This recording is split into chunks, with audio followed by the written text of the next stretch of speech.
Som.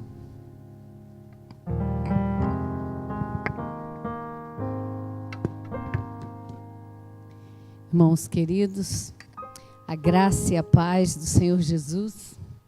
Primeiro, é um prazer, enorme estar aqui na casa do Senhor, nesta igreja tão amada, uma igreja que mora no nosso coração e que, como diz o Cacá ali, como eu venho bastante, já me sinto parte dela, né? E nós estamos morando ali nos Estados Unidos, para quem não sabe, já há 27 anos. E todas as vezes que eu venho, né, eu estou aqui na segunda igreja. A segunda igreja é a nossa igreja mãe, né? A igreja onde nós ficamos muitos anos antes de ir embora. Então, essa é uma igreja muito, muito, muito amada. E nós agradecemos a Deus, agradeço a Deus pela vida do pastor Celso, né, pela confiança, pelo carinho. E nós o amamos muito, juntamente com Débora e toda a família, Reuel, todos eles.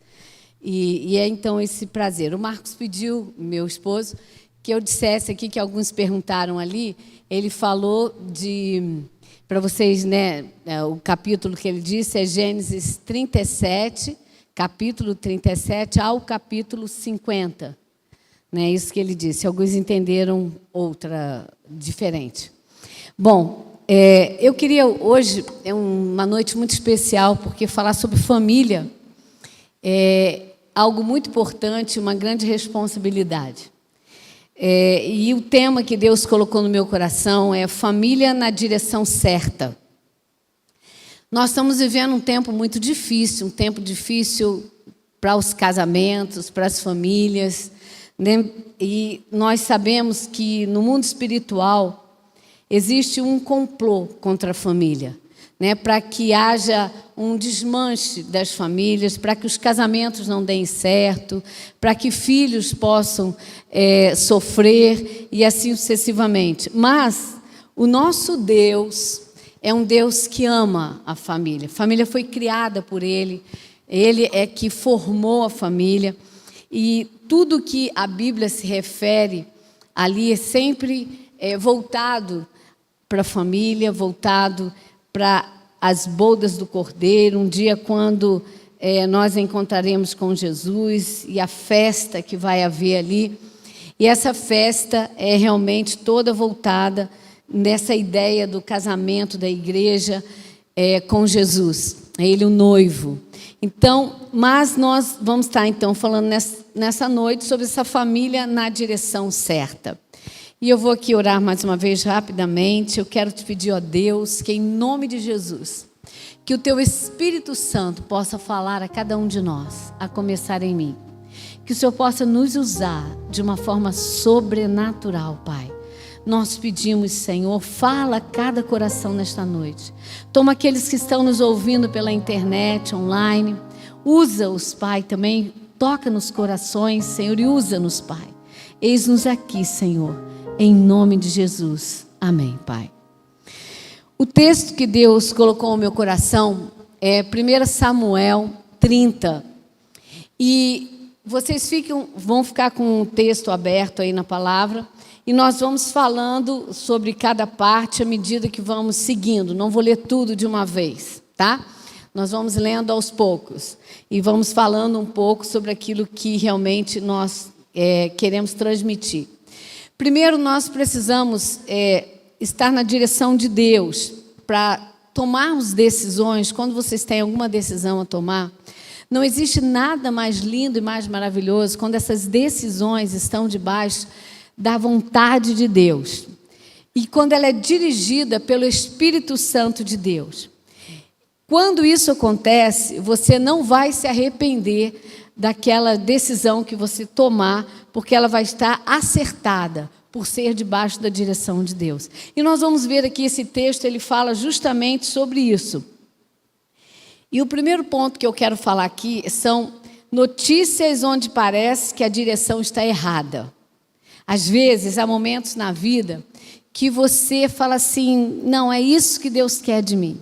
Mas, de repente, você vai andando e parece que as coisas não estão encaixando, não estão dando certo, e você fala, mas será que era isso mesmo? Será que eu entendi certo? Será que eu entendi errado? E, às vezes, nem sempre, quando nós estamos debaixo da direção de Deus, significa que tudo vai sair como nós imaginamos. Porque Deus tem a forma de trabalhar. Trabalhar tanto naquela decisão como em nós. E em todo o tempo, Ele está trabalhando na nossa vida. Ele está nos fazendo pessoas melhores quando nós permitimos a ação dEle em nossa vida. E lá em 1 Samuel, é um texto que ele vai estar contando aqui sobre uma guerra, né? E nós temos visto aí uma guerra que está aí, né? Acompanhando essa guerra da Ucrânia com a Rússia. E temos, assim, sofrido junto com essa guerra, apesar de não estar aqui no nosso meio. Mas esse texto que nós vamos ler, ele é marcado por uma grande batalha de Ziclague, e é saqueada pelos amalequitas, inimigos do povo de Deus. Essa é a história, só para vocês terem uma ideia, a história que nós vamos estar aqui falando um pouquinho. E aí em 1 Samuel 30, versículo 1, diz assim: quando Davi e seus soldados chegaram a Ziclague, no terceiro dia, os amalequitas tinham atacado o Neguebe e incendiado a cidade de Ziclague. Levaram como prisioneiros todos os que lá estavam, as mulheres, os jovens, os idosos. A ninguém mataram, mas os levaram consigo quando prosseguiram seu caminho. Ao chegarem a Ziclague, Davi e seus soldados encontraram a cidade destruída pelo fogo e viram que suas mulheres, seus filhos, suas filhas tinham sido levados como prisioneiros. Então Davi e seus soldados choraram em alta voz até não terem mais forças. As duas mulheres de Davi também tinham sido levadas, Ainoam e Jezreel e Abigail de Carmelo, e que fora mulher de Nabal. Davi ficou profundamente angustiado, pois os homens falavam em apedrejá-lo, todos estavam amargurados por causa de seus filhos, de suas filhas. Davi, porém, fortaleceu-se no Senhor, o seu Deus. Então, veja bem, naquela época, antes de Jesus, foi a época do Velho Testamento, Davi era um homem de Deus, um homem que era responsável por todo aquele local, Ziclague, e ele era ali o líder. E naquela época, eles foram atacados. E Davi, naquele momento, ele podia, fazer várias coisas. Primeiro, houve um lamento, um choro muito grande. Imagina você chegar na sua casa, na sua cidade, e ver que ela pegou fogo, suas casas, tudo está acabado, não está lá mais sua família, não está lá mais ninguém. Isso é o que a Ucrânia está vivendo. Imagina bem, né? Eles olharem e ver que tudo que você construiu, anos que você às vezes levou para construir uma casa, anos que você levou para conquistar alguma coisa, e aquilo da noite para o dia é acabado, destruído, e você não tem mais nada. E aquele povo ali na Ucrânia está saindo, com uma mala na mão, com alguns documentos, algumas roupas, sem os pais, porque os pais estão ficando ali para lutarem, levando os filhos estão sendo dirigidos para casas diferentes, porque as mães não têm condição de tomar conta, porque não tem como ter recurso. Então, imagina, essa é a cena de Davi também, chegando naquele lugar, tudo pegou fogo, nada está no lugar, o desespero, então, primeiramente, toma conta.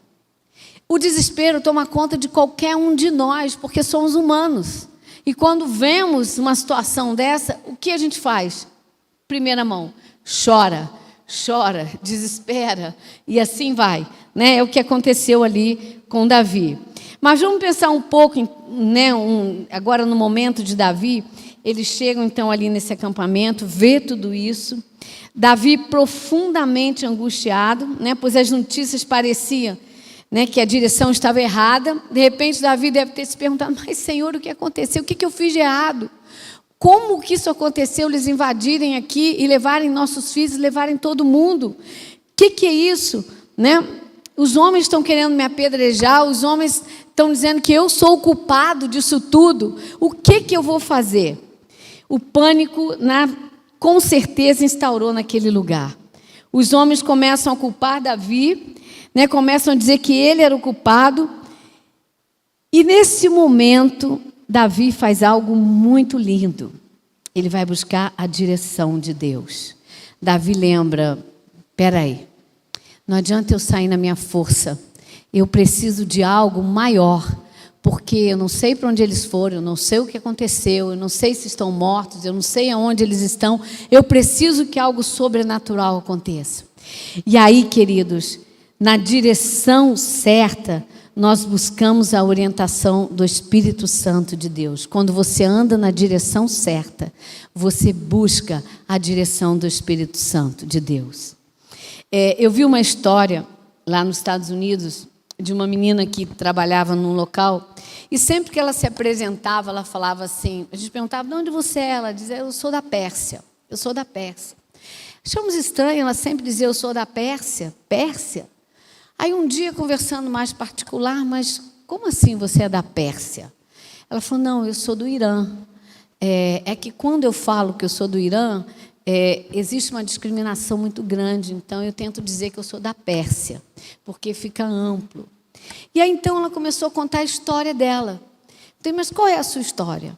Ela disse, então, minha família toda era do Irã, meu pai médico, dono de uma grande universidade, nós tínhamos casas, tudo ali no Irã, e numas férias nós saímos, fomos para Paris, nós tínhamos um apartamento em Paris, fomos para Paris morar lá, e passar um período de férias lá do verão, e ficamos esse período.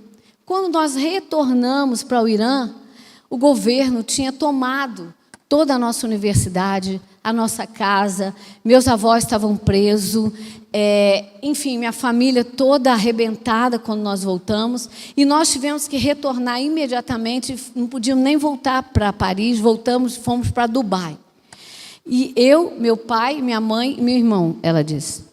Chegando em Dubai, o desespero do meu pai e da minha mãe eram tão grandes que minha mãe acabou morrendo. E meu pai caiu numa depressão muito profunda, ela contando. Meu pai caiu numa depressão muito profunda. Meu irmão conseguiu vir para a América e foi morar num lugar distante aqui na América, e a gente acabou tendo pouco contato. Eu ainda fiquei em Dubai com meu pai por um tempo. E meu pai depois começou a lutar para ver se conseguia os bens de volta lá no Irã. Depois de muitos anos ele lutando para conseguir aqueles bens de volta, quando ele venceu a causa e que ele ia no Irã para poder tentar rever, ele morre do coração. Ela disse, e aí então, em pouco tempo, eu perdi toda a minha família. Ela não é uma pessoa cristã, não conhece Jesus, nós estamos ainda evangelizando e falando com ela, até porque eles são muito difíceis para serem evangelizados, mas olha quanta desgraça numa família só. Então ela dizia, hoje eu sou sozinha, tenho andado muito em depressão, e aí ela brincou, será que se eu fosse para o Brasil eu seria mais bem acolhida?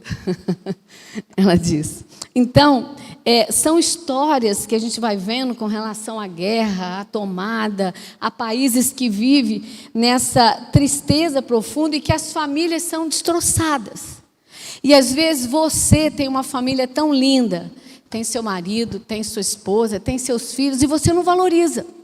Você não dá o valor que você deveria dar a tudo que você tem. Fica, às vezes, reclamando por tão pouco. A gasolina aumentou, não sei o que aconteceu, o outro aconteceu. Sim, mas tem coisas muito piores que estão acontecendo aí fora. E nós estamos num país maravilhoso. O Brasil é maravilhoso. Tem suas dificuldades? Tem sim. Mas ora pela nação, ora pela nação. Tem sido uma nação abençoada. Agora, lá nos Estados Unidos mesmo, o Biden foi para a televisão dizer que era para começar a guardar alimento, porque talvez vá faltar alimento. Então, imagina os Estados Unidos falar que vai faltar alimento, é algo assim da gente ficar espantado. Mas é o que está acontecendo no mundo. Então, nós estamos vivendo num mundo em crise. Mas não quer dizer, porque o mundo está em crise, que a nossa vida tenha que estar em crise. Se você estiver no altar do Senhor, se você viver uma vida com Deus, colocar sua família, estar ali juntos, unidos, intercedendo, buscando o nosso Deus, Ele é suficientemente poderoso para agir individualmente em cada família. É assim que Ele é e é assim que Ele faz. E a reação, então, de Davi, ao invés de dizer, vamos atrás, sair no impulso, ele parou e foi perguntar a quem poderia trazer a solução, ao Deus que tem todo o poder nos céus e na terra. Ele sabia em quem ele cria. Quando a dificuldade chegar, não saia murmurando, culpando, brigando. Clama pelo Espírito Santo, em nome de Jesus. Só Ele tem a direção para te dar de onde você tem que ir, que porta você tem que bater, como bater. Às vezes você está clamando ao Senhor por uma porta. Às vezes abrem várias portas. E você diz, e agora? Eu clamei por uma, coloquei isso assim diante de Deus e abriram várias. Vai pela que você estava orando. Porque nem todas as portas abertas significam que sejam de Deus. Mas vai pela que você está orando, vai pela que você está colocando diante de Deus. Então Davi, ali recebe as instruções, a direção de Deus. No versículo 7 ele diz assim, então Davi disse ao sacerdote Abiatar, filho de Aimeleque, traga-me o colete sacerdotal. Abiatar o trouxe a Davi e ele perguntou ao Senhor, devo perseguir esse bando de invasores? Irei alcançá-los? Olha a pergunta dele para Deus. Eu devo ir atrás? Eu vou alcançá-los? Ele quis dizer, vale a pena eu ir? Ainda vai ter uma solução? E o Senhor respondeu, persiga-os. É certo que vocês o alcançará e conseguirá libertar os prisioneiros. Olha que lindo. O que seria esse colete sacerdotal que ele pede? Em outras traduções tem éfode, que é um outro nome a esse colete. São as vestes de um sacerdote. Chegou o momento aí de nós fazermos como Davi. Chegou o dia de você colocar seu éfode. Éfode é a veste de um sacerdote. Neste dia pergunto, onde está o seu? Será que você perdeu suas vestes sacerdotais por algum pecado? Ou então se esqueceu de suas responsabilidades sacerdotais, como orar, jejuar, buscar ao Senhor por sua família, sua vida, seu casamento, seu trabalho, seus filhos? Quando Davi pede seu éfode, ele estava dizendo, todas essas adversidades, problemas, tormentas que estão sobre minha vida serão resolvidas. Pois não vou mais chorar, nem me angustiar. Agora vou buscar aquilo que Deus me prometeu. O versículo 8 diz que Davi, após colocar seu éfode, foi e consultou ao Senhor. Ele encontrou a resposta, pois Deus te responderá quando ver sua atitude de sacerdote. A atitude de sacerdote hoje é quando você ora, é quando você jejua, é quando você clama, é quando você coloca suas dificuldades nas mãos de Deus, é quando você gasta tempo com Ele, é quando você vai para a madrugada clamar pelos seus filhos, clamar pela sua família, seu esposo, sua esposa. Esse é o seu trabalho sacerdotal. E o Senhor respondeu, então, persigam-os, é certo que você os alcançará e conseguirá libertar os prisioneiros. Após Davi ouvir a voz de Deus, ele sai com a certeza de que o Senhor faria o sobrenatural. Como? Ele não sabia, mas ele foi na certeza que quando Deus fala, ele não volta atrás. E isto é fé. Isto é fé, é confiança. O lindo é que Deus vai colocando circunstâncias que nem imaginamos. Quando você sai, porque Deus mandou você ir, você não sabe o que vai acontecer. Você vai. Deus vai trabalhar por você. Ele vai te dar a direção. Eu vou contar aqui uma experiência, poderia contar várias experiências que nós já vivemos na América, como família. Mas Deus colocou uma lembrança hoje no meu coração de uma experiência que nós tivemos muito forte. No domingo passado, eu preguei ali na Igreja Batista Central, eu falei um pouco de como foi a nossa ida e as conquistas e de documento e tudo mais. Um dia, se vocês quiserem ouvir, eu acho que está na internet deles. Mas hoje eu queria contar uma outra experiência que nós tivemos ali na América, que nos fizeram crescer muito, viver a vida de uma outra forma, ver a vida de uma outra forma e valorizar muito mais a família.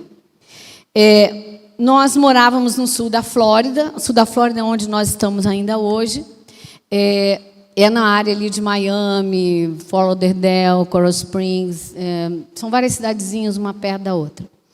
Mas houve um tempo que o Marcos perdeu o trabalho. Nós estávamos lá ajudando a igreja brasileira, mas a igreja era pequena, ela ainda não tinha condições de nos sustentar. E nós trabalhávamos fora. E, nesse momento, o Marcos perdeu o trabalho, não conseguia trabalho ali naquela área. Ele, então, fez uma entrevista e conseguiu um trabalho em Orlando. Esse trabalho foi no Epcot Center, e lá ele fazia um trabalho que era vender bolinhas, vender bolas no parque. E aí, como ele foi, né, fomos todos. E nós precisávamos fazer essa mudança para Orlando, mas nós estávamos num período assim, sem dinheiro nenhum. E ficávamos pensando, como nós vamos fazer essa mudança para levar tudo isso? Porque, assim, quando você vai alugar algum lugar lá, você tem que dar 3 meses, pelo menos, de pagar 3 meses para depois você entrar na casa. E nós não tínhamos esse dinheiro. E aí nós descobrimos que o condomínio que nós morávamos tinha também em Orlando. E se, de repente, a gente conseguisse só fazer essa movida aí. E aí entramos em contato e eles falaram que era possível, que não precisava pagar nada, a gente só fazia a mudança de apartamento para o mesmo condomínio. E assim nós fizemos, mudamos então para Orlando. As meninas foram com o coração meio apertado, porque os amigos estavam todos ali no sul da Flórida. Orlando é norte da Flórida. E nós, então, fomos. Marcos foi trabalhar lá, e aí eu tinha que achar um trabalho também. Achei um trabalho para trabalhar num hotel lá, não era grandes coisas, era um trabalho difícil de fazer, mas ficamos ali. Depois, Valesca também foi trabalhar, conseguiu trabalhar no Magic Kingdom, no Magic Kingdom, na Disney. Conseguiu trabalhar na Disney, que era ela trabalhou na área dos carrinhos, né, que desciam e tal, e ela controlava ali aquelas descidas dos carrinhos. Bom, e nós fomos trabalhar então. Mas o que aconteceu naquele período? Nossos horários não batiam. Marco trabalhava no horário, eu no outro, Valesca no outro, a gente já não se encontrava mais, aquilo foi ficando tudo tumultuado na nossa vida. E eu me lembro que, às vezes, eu chegava no apartamento, dentro do banheiro, para o Marcos não ver, Valesca não ver, nem vive, eu ajoelhava no banheiro e chorava, e dizia, Senhor, o que eu estou fazendo aqui nesse lugar? Eu dizia para Deus, né? Que sufoco é esse que a gente está passando? E aí, ali naquele local, nós, então, ficamos um período trabalhando e, na época que nós fomos para lá, o Marcos estava terminando o seminário lá no sul da Flórida. E ele teve que parar o seminário para nós irmos, então, para Orlando. E aí, lá em Orlando, Deus fez uma obra tremenda na vida dele. Ele descobriu, a gente conversando, que ele já tinha vários cursos que ele tinha feito e tinham parado em todos os cursos. E que, de repente, novamente, ele estava parando o seminário, e já era quase o 5º curso, parando, já quase terminando. Eu disse para ele, Marco, alguma coisa está errada. Não pode ser por aí. E aí eu me lembro que, orando com uma irmã, ela falou, vamos orar por isso, porque Deus vai falar com ele. E teve um dia que ele entrou no quarto, passou o dia orando, chorando, conversando com Deus, e Deus aí foi mostrando para ele o porquê que ele tinha parado tantos cursos. E por que ele estava parando aquele também.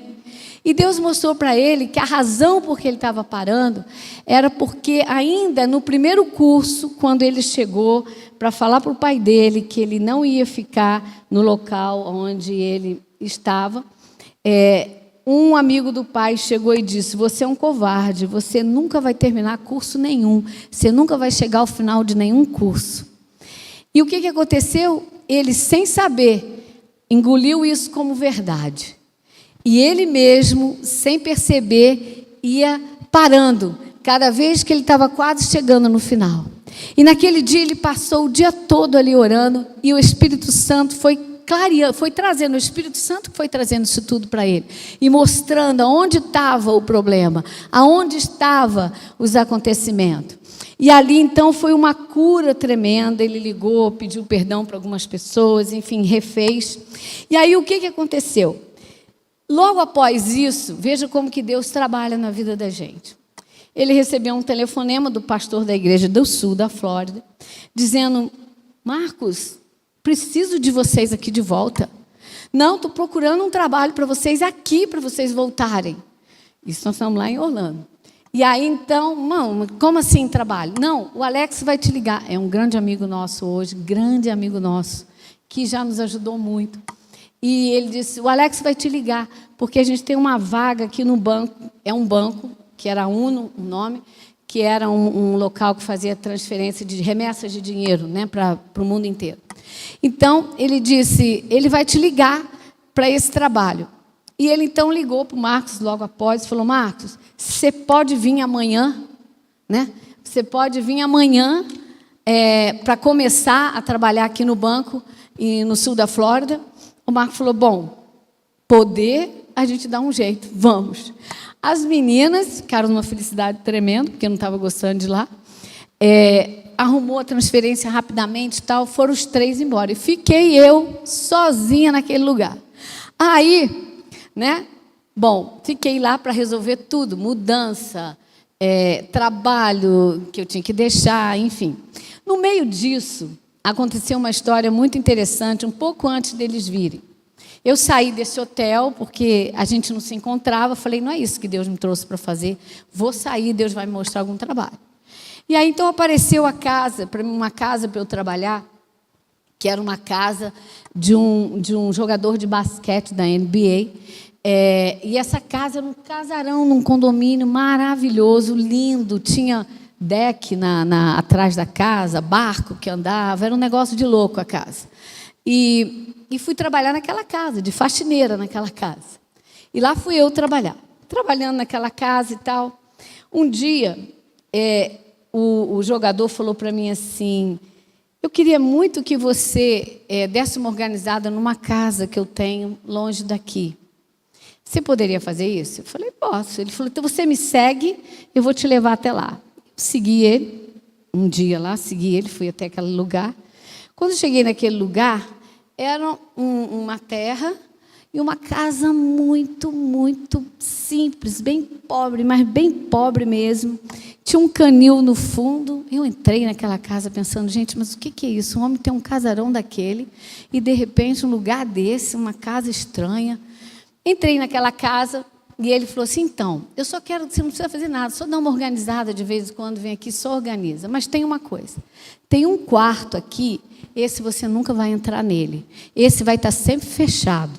Esse você não vai ter acesso a ele. Tudo bem. Eu ia lá de vez em quando, dava uma organizada e ia embora. Ia lá de vez em quando, um dia eu cheguei, esse quarto estava aberto, essa porta estava aberta. Eu passei, olhei para dentro, né, como todos curiosos, olhei para dentro da porta, vi que era um cômodo com uma cadeirinha no meio, cheio de guimba de cigarro, de maconha, de tudo jogado pelo chão, e as paredes toda pichada, mas pichada. E eu fiquei olhando aquilo e falei: gente, o que é isso? Por que esse homem tão rico, ele vem para cá? E ele disse para mim assim: esse quarto é um quarto que, quando eu não estou bem, eu entro nele. E eu fiquei, então, analisando aquilo. Por que ele entrava naquele quarto? Na verdade, ele foi criado em Nova York, lá no gueto. O que é o gueto de Nova York? É onde é muito pobre, não, na maioria das vezes são as pessoas negras que moram naquele gueto, e eles pintam tudo, picha mesmo, e vive a vida naquele gueto. E o que ele fazia? Mas o gueto estava dentro dele. Ele se tornou rico, se tornou uma pessoa que tinha o mundo quase nas mãos, mas ele voltava para o gueto. E o que eu quero dizer é que, muitas das vezes, você ainda vive com gueto dentro de você. Deus já te libertou, o Senhor já trabalhou na sua vida, você já conheceu algo novo e às vezes você fica querendo voltar para o gueto, querendo voltar para aquela vida que Deus já te libertou, que Jesus já te tirou dela e que o Senhor tem coisas tremendas para fazer na sua vida. Isso me chamou muito a atenção, que não adianta você ter tudo, mas se você realmente não se curar daquilo que ficou, dos traumas que ficaram, das coisas que já aconteceram. E às vezes você tem uma boa esposa, você tem um bom marido, mas por causa desses traumas que você está trazendo, você faz com que a sua vida vire um inferno, desnecessariamente. E o Senhor quer te curar, Ele quer que você não volte no gueto, que você não volte nessas memórias, mas que você tenha hoje uma nova vida, você é uma nova pessoa com Jesus, e é isso que Ele quer fazer. E se você não tem Jesus ainda, Ele quer fazer essa transformação na sua vida, Ele quer tirar esse gueto de dentro de você e fazer você ter uma nova história, um novo momento. E aí então, queridos, fiquei lá, né, para terminar. Aí avisei aquele pessoal da casa que eu trabalhava que eu não ia mais, que ia voltar para o sul da Flórida, e fiquei para organizar as coisas. E olha como que as coisas acontecem. Ali o Marcos desceu com as meninas para o sul da Flórida, fiquei lá sozinha, falava, Jesus, me ajuda, que eu dar conta de arrumar tudo isso e ficar aqui nesse período sozinha. Um dia, né, eles lá, o Marco lá em Miami, e eu em Orlando, fui botar gasolina no carro. Cheguei para pôr a gasolina, então a gente enchia o tanque e depois pagava com o cartão. Enchi o tanque, na hora que eu fui pagar o cartão não passava. Falei, Jesus amado, cartão não passa. E o moço tentava, o cartão não passava. E o moço tentava, o cartão não passava. Falei, meu Deus, eu sei que tem dinheiro na conta, o que está acontecendo? E eu não consigo passar, eu não consigo. E aí, eu desesperado, o cara olhando para mim, né, tipo, e aí, minha filha, né, o que você vai fazer? A gasolina está no carro. Aí eu lembrei, Deus trouxe a minha memória de um pastor que eu conhecia lá em Orlando, que era o pastor Daniel. Liguei para o pastor Daniel, vi que eu tinha o telefone dele e falei, pastor, eu estou num sufoco muito grande aqui. Eu estou aqui no posto de gasolina, ligo para o Marcos, eu ligava para ele e ele não atendia, eu ligava e ele não atendia, eu ligava e ele não atendia. E eu falei, eu estou num sufoco aqui, eu não sei o que fazer. Já passei o cartão não passa, a gasolina está no carro e eu não sei o que fazer. Aí ele falou, não, estou indo aí. Aí ele chegou lá no posto, pagou a gasolina para mim. Aí pouco depois o Marcos liga.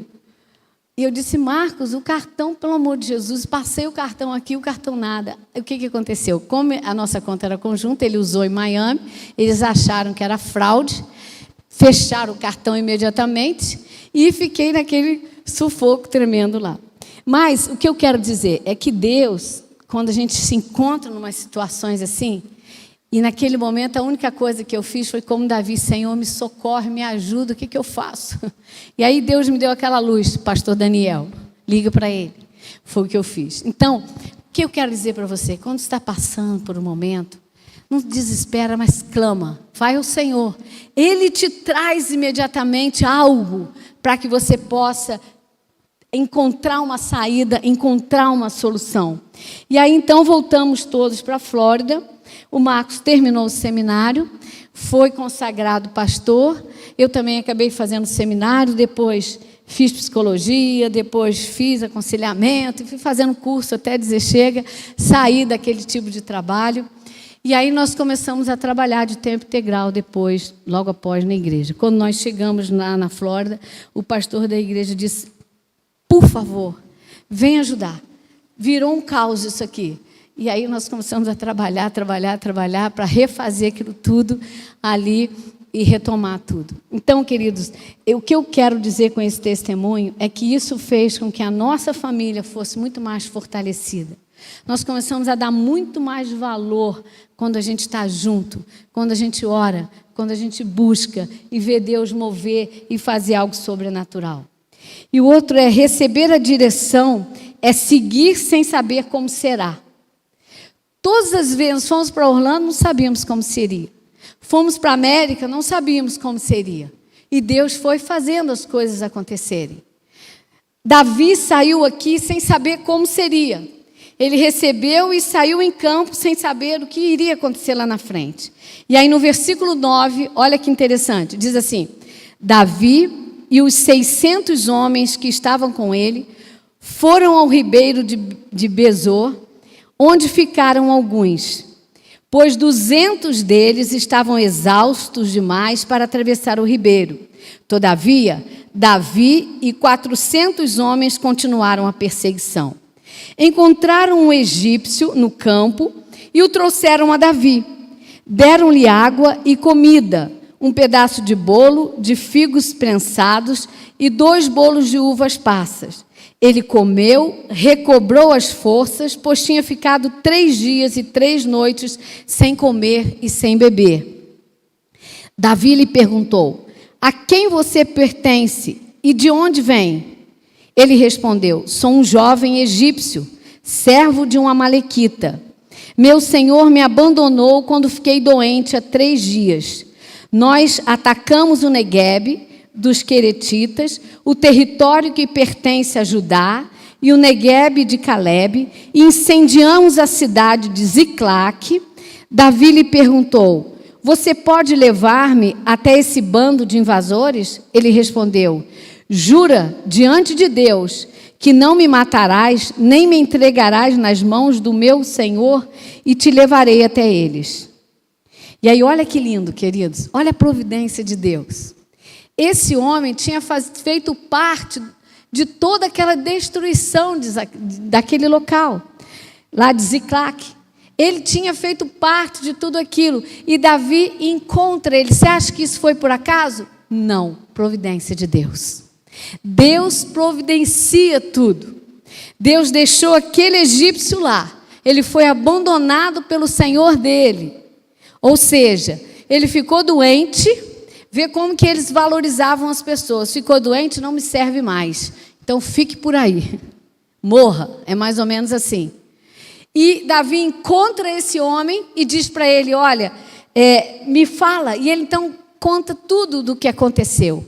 E Davi então leva esse homem, né? Você vê que dos 600 homens, nem todos foram, 200 não aguentaram ir. Ele foi com 400, né, ali para procurar a família. Mas Deus tinha propósito de usar aquele jovem para abençoar o povo. Davi orou. Deus não faz, olha um detalhe muito importante, Deus, Ele não faz nada sem a nossa permissão.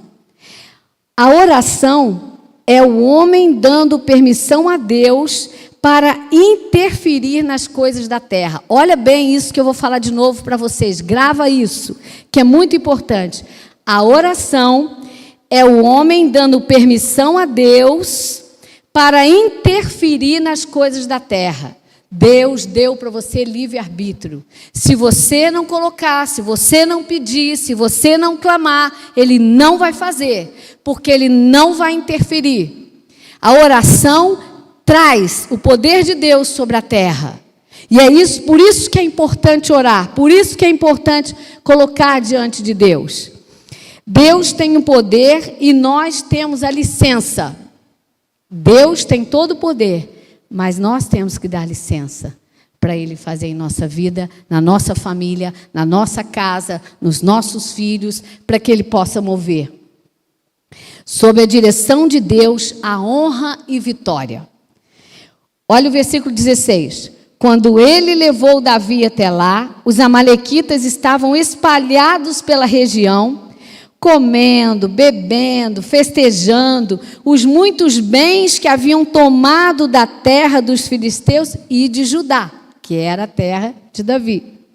Davi os atacou no dia seguinte, desde o amanhecer até o anoitecer. Imagina, né, uma guerra desde o amanhecer até o anoitecer.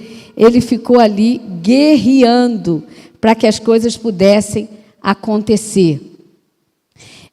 Só porque fugiu aqui. Davi recuperou, olha bem, Davi os atacou então, e nenhum deles escapou, com exceção de 400 jovens que montaram em camelos e fugiram. Davi recuperou tudo que os amalequitas tinham levado, incluindo suas mulheres. Nada faltou, nem jovens, nem velhos, nem filhos, nem filhas, nem bens, nem qualquer outra coisa que fora levada. Davi recuperou tudo e tomou também todos os rebanhos dos amalequitas, e seus soldados o conduziram à frente dos outros animais, dizendo: estes são os despojos de Davi. Ou seja, Deus deu a vitória muito mais. Ele honrou Davi. Além dele devolver tudo que foi tomado, ele ainda deu muito mais para Davi. Deus cuidou de todos os familiares daquele povo, porque houve dependência, oração, comunhão pelo líder Davi. Deus honrou a fé de Davi. Olha que lindo, né? Deus honrou a fé de Davi. Deus abençoou perante o povo. Todas as coisas, então, foram recuperadas, e eles trouxeram tudo aquilo para a honra e a glória do nome do nosso Deus. Ele traz bênçãos além daquilo que nós imaginamos quando nós confiamos nele, quando nós deixamos ele agir. E na direção de Deus, você entende que o mérito não é seu, mas é de Deus. Agora, olha que interessante o que acontece. Toda honra, toda glória sejam dadas ao nosso Deus. 21, diz assim, então Davi foi até os 200 homens que estavam exaustos demais para segui-lo, e tinham ficado no ribeiro de Besor. Eles saíram para receber Davi e os que estavam com ele. Ao se aproximar, olha bem, com os seus soldados, Davi os saudou. Mas todos os elementos maus e vadios que tinham ido com Davi disseram: uma vez que não saíram conosco, não repartiremos com eles os bens que recuperamos. No entanto, cada um poderá pegar sua família e seus filhos e partir. Olha bem Davi agora. Davi respondeu: não, meus irmãos, não façam isso com o que o Senhor nos deu. Ele nos protegeu, entregou em nossas mãos os bandidos que vieram contra nós. Quem concordará com o que vocês estão dizendo? A partir de quem ficou com a bagagem, será a mesma de quem foi à batalha. Todos receberão partes iguais. Davi fez isso um decreto e uma ordenança para Israel, desde aquele dia até hoje. Olha bem o que nós aprendemos aqui com Davi: honestidade. Estava com eles ali homens desonestos, que disseram: esses 200 que não foram, não vão receber nada. Eles não quiseram ir, estavam cansados, então eles ficam sem nada. Eles pegam a família deles e se mandam. Mais ou menos isso que ele quis dizer. Davi disse: não, não fomos nós que ganhamos a batalha. Quem ganhou a batalha foi Deus. É Ele que fez, nós não fizemos nada. Nós apenas seguimos a orientação, mas quem fez acontecer foi Ele. Como que vocês podem dizer isso? Nós vivemos, queridos, num mundo egoísta, no mundo em que as pessoas estão pensando em si mesmas, no mundo em que as pessoas não estão preocupadas com os outros, e o que a Bíblia diz é que nós temos que amar o próximo. Amar, se você não amar a sua família, sua esposa, seu marido, seus filhos, como você vai amar outras pessoas? Se você não amar a Deus, como você vai amar a sua família? Então, Davi está dizendo para eles: não, vocês estão errados. E ali, então, Davi faz muito mais, a honestidade dele é tremenda. E agora, terminando, o último ponto, ele diz assim: sob a direção de Deus, há reconhecimento e sementes são lançadas. Olha que lindo que Davi faz agora no versículo 26. Quando Davi chegou a Ziclague, enviou parte dos bens às autoridades de Judá, que eram seus amigos, dizendo: eis um presente para vocês, tirado dos bens do inimigo do Senhor. Ele enviou esse presente às autoridades de Betel, Ramote, Neguebe, Jatir, Aroer, de Sifimote, Estemoa, Racal, das cidades de Jerameelitas, dos queneus, de Ormá, de Corazã, de Atasse, de Hebron e de todos os lugares onde Davi e seus soldados tinham passado. Olha bem, para ele mandar para todos esses lugares tem que ter sido muita coisa. E ele não mandou das coisas que eram deles, não. Ele mandou do que eles pegaram. ali daquele povo. E ele então distribui. Então, quando Davi ele envia tudo isso, Davi está demonstrando o quê? Ele está demonstrando que quando nós lançamos uma semente, o que é uma semente? Quando você planta algo, uma semente pequena, vai nascer ali uma árvore, e com muitos frutos, porque você plantou uma semente. Davi mandou aquela semente para todos os lugares, porque aquela semente ia trazer bênção para a vida deles. Queridos, quando você oferta, quando você dizima, quando você divide as coisas, quando você abençoa a sua família, quando você ajuda pessoas, você recebe a bênção de volta. É interessante, na igreja, quando você lança essa semente, né, a sua oferta, você é abençoado. Deus não precisa do seu dinheiro. Mas quando você lança a semente, você é abençoado. Quando você entende, né, o valor da autoridade, porque olha uma coisa que Davi entendia, que ele tinha autoridade sobre ele e que ele devia mandar. E nós temos autoridade sobre nós. Na igreja, a autoridade é o pastor. Ele é a autoridade que Deus colocou aqui dentro da igreja. Quando nós respeitamos, quando nós admiramos, quando nós estamos debaixo da orientação, nós somos abençoados. Na igreja, isso acontece. Na família, quando filhos reconhecem a autoridade dos pais sobre suas vidas, os filhos são abençoados. Quando maridos e esposas reconhecem o papel que cada um exerce, maridos amando suas esposas, respeitando, admirando, esposas respeitando, admirando seus maridos, vocês são abençoados, o casal é abençoado. Uma família debaixo da direção de Deus, que tem Jesus como Senhor e Salvador, ora, jejua, toma decisões orientadas por Deus, lê a palavra de Deus, preza por obedecer a Deus, valoriza a família, ama Jesus, se preocupa em agradar o Senhor. Cria filhos na direção de Deus. Esta é uma família segundo o coração de Deus. Concluindo, então, nós estamos no fim dos tempos.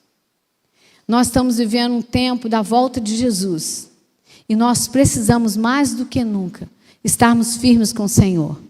Você quer a direção de Deus? Coloca a sua vida nas mãos dele. Mesmo que você olhe no mundo e ache que está tudo um caos, saiba que a sua vida pode não ser um caos, se você andar debaixo da direção dele. Você não tem um trabalho? Começa a orar, começa a jejuar. Senhor, eu quero o meu trabalho, eu preciso de um trabalho. Eu vou bater, eu queria um trabalho assim, assim, assim. Começa a colocar, Deus gosta de detalhes. Gosta que você coloque detalhes para ele, para que ele possa fazer acontecer. Mas o mais importante é você ter Jesus como Senhor e Salvador da sua vida. Os 2 últimos versículos que eu quero ler, que é Romanos 10, 9, diz assim: se você confessar com a sua boca que Jesus é Senhor e crer em seu coração que Deus o ressuscitou dentre os mortos, serás salvo. Está lá em Romanos 10, 9. Então você precisa confessar os seus pecados diante de Deus, crer em Jesus como seu Senhor e Salvador. E ele diz que Deus o ressuscitou de entre os mortos. Foi o que aconteceu com Jesus. Ele venceu a morte. E João 5,24, ele diz assim: eu asseguro, quem ouve a minha palavra e crê naquele que me enviou, tem a vida eterna. E não será condenado, mas já passou da morte para a vida. Olha que lindo. Você saber que o dia que você partir dessa terra, você tem a sua salvação garantida, porque é isso que ele está dizendo. Eu asseguro, quem ouve a minha palavra e crê naquele que me enviou, é Jesus falando, tem a vida eterna e não será condenado, mas já passou da morte para a vida. Você não morre, você passa da morte para a vida quando você tem Jesus. É apenas uma passagem. Você vai chegar lá e vai ver a glória de Deus, tudo que ele tem reservado para você. Amém? Então nós vamos estar orando, vou pedir, né, que ele vai estar tocando ali. E eu queria fazer um desafio, né, para você nessa noite. de que você que não tem Jesus ainda, que você diga assim: Senhor, eu quero Jesus na minha vida. Eu quero que o meu nome seja escrito no livro da vida, porque a Bíblia diz que quando você aceita Jesus como Senhor e Salvador, seu nome é escrito no livro da vida, imediatamente. E quando, o mundo espiritual olha para você, sabe que você pertence a Jesus, porque você recebe o selo do Espírito Santo de Deus. Olha que lindo. Então, se tem alguém aqui nessa noite que ainda não tem Jesus, não sai daqui sem Jesus. Diz: eu quero viver isso. E eu posso dizer para você, nós fomos para um outro país, uma outra língua, começar tudo do zero. Não é fácil. Mas Deus foi fazendo coisas sobrenaturais dia após dia. E nós vimos a glória dele em todo o tempo. E é isso que ele quer fazer também na sua vida.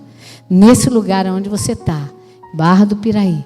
É uma cidade que a gente ama muito, Barra do Piraí. E orar pela nossa nação é outra coisa importante. Vamos ficar de pé, vamos orar.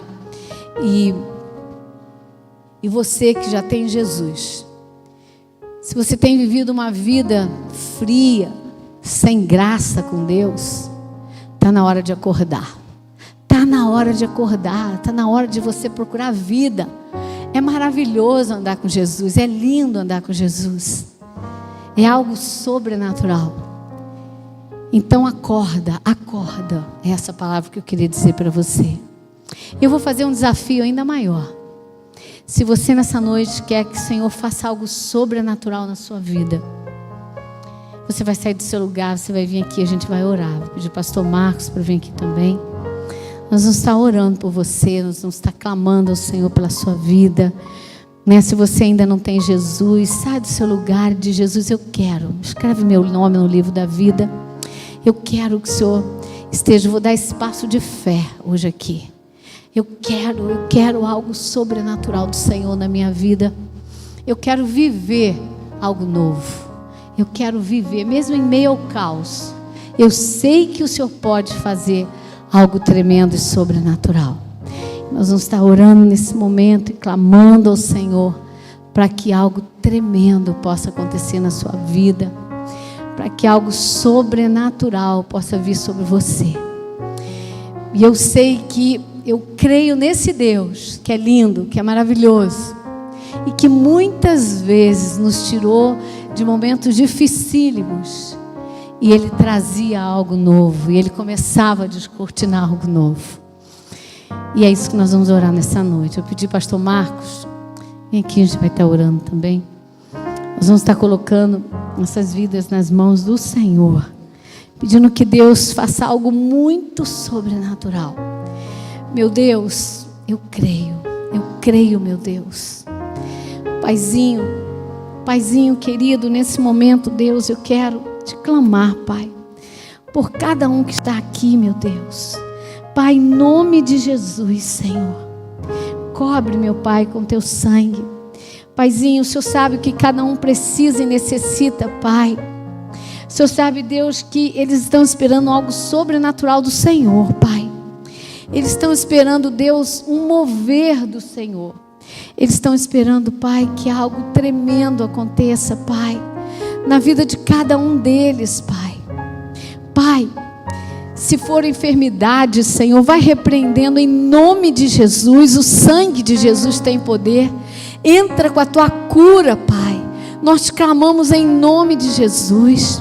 Se for, Senhor, porta de trabalho, Pai, abre portas de trabalho, Senhor, para o louvor da tua glória, Pai. Daquele momento que nós precisávamos, Senhor, de algo sobrenatural, o Senhor moveu, o Senhor abriu, o Senhor fez, Pai. E eu sei que o Senhor continua fazendo, Pai, para a honra e a glória do teu nome. Pai, se for, Senhor, algo na família, Senhor, no relacionamento, meu Deus, que o Senhor venha, Senhor, curar o relacionamento. Que o Senhor venha, Senhor, fazer com que a família seja unida, Pai, em nome de Jesus. Se for, Senhor, pelos filhos, Senhor, filhos que estão distantes, filhos que estão afastados, Pai, em nome de Jesus. Que eles venham, Senhor, para a tua maravilhosa luz. Que eles venham te conhecer. Alcança, Senhor, alcança onde eles estiverem, Pai. Toca, meu Deus, toca de forma sobrenatural, Pai, nós te clamamos. Meu Pai querido, Deus, se for dívidas, se for causas e injustiças, Senhor, abre portas, Pai. Toca, meu Deus, move, Senhor. Trabalha, Senhor, nessas causas, Pai. Faz algo tremendo, meu Deus. Algo, Pai, que só o Senhor pode mover e fazer, Pai. Ó Deus, e ainda aquilo que nem colocamos, mas que o Senhor conhece, Pai. Vícios, angústias, depressão. O Senhor vai tocando, Pai. Vai curando, meu Deus. Em nome de Jesus, Pai. Em nome de Jesus, Senhor. Ao Senhor toda a honra, toda a glória, todo louvor, meu Pai. Em nome de Jesus, Senhor. E agora, Deus, nós queremos mais uma vez te agradecer por tudo aquilo que ouvimos. Amém, que Senhor. realmente possa fazer efeito nas nossas vidas de uma maneira sobrenatural. Aleluia, Pai. Pedimos a tua bênção sobre a vida de cada um que aqui está à frente e os demais Amém, que também Jesus. continuaram nos seus assentos. Pedimos, Senhor, que continue os abençoando. Amém, Jesus. Pai, responde à oração dos teus servos para que eles possam ver e possam proclamar que realmente o Senhor é Deus. Aleluia, Continua Pai. fazendo misericórdia, Glória a Deus. maravilhas a cada uma delas. De misericórdia nós te pedimos, Senhor, porque dependemos única e exclusivamente do Senhor. Que realmente o Senhor possa estar estendendo as tuas mãos de poder sobre a vida de cada um. E agora, que o amor de Deus, nosso Pai, a graça salvadora de Cristo Jesus e a consolação do Espírito Santo da promessa esteja com cada um.